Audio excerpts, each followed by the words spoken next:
Good evening, Tracker fans. So there's been some queries in the group over the last few days around what the battery screens look like when you've got solar charging the batteries, and also when you've got electric hookup, so main supply charging the van, charging the batteries. So, and I couldn't remember what mine showed, so I need to put mine on charge tonight. So I thought I'd have a look at what mine actually shows. It's dark, so I can't show you what the solar looks like, but I remember what the solar looks like. But I can show you what the electric hookup looks like. So I'm plugged into our home via an adapter. So let's have a look. So let's go to the. Hopefully you can see that. I haven't got my glasses on. Let's go to the power screen. So let's go to solar first. So solar, if there was solar coming in, it would obviously show the ampage.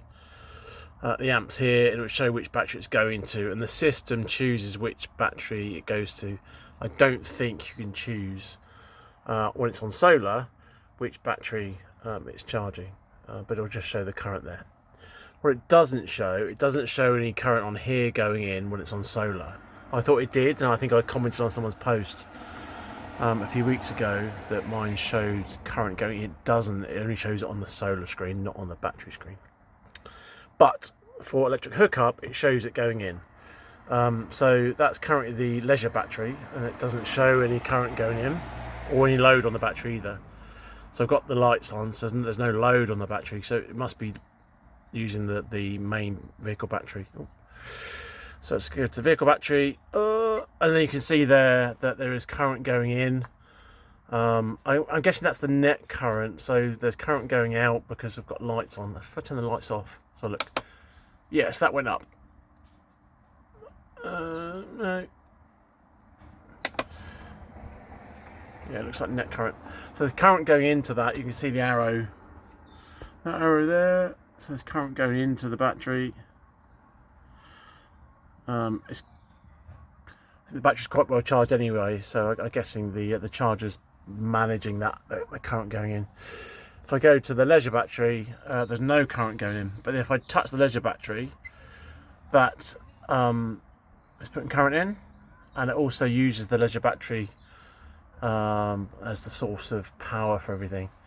So if I go now back to the van battery, there's nothing going in or out of the van battery.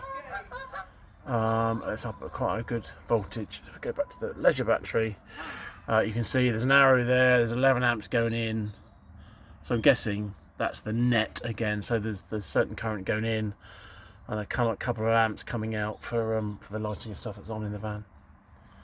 Again, if I hit that, it will switch to the van battery, and now it's charging the van battery.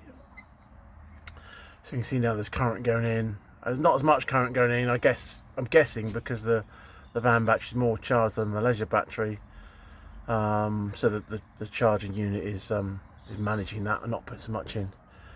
Again, if I flip that to the leisure battery, it seems to be putting more current into the leisure battery, I guess because it needs more.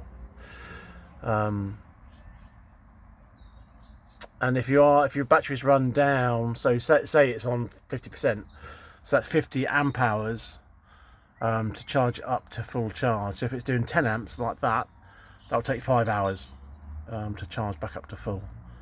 So that gives you a feeling for how much it takes to charge it back up. So 50 amp hours is 10 amps for 5 hours will be 50 amp hours. Anyway, hope that helps. Any questions, pop them in the comments, and I'm no expert on this, but I'll try to answer. That's it for now. Cheers, Tracker fans. Bye.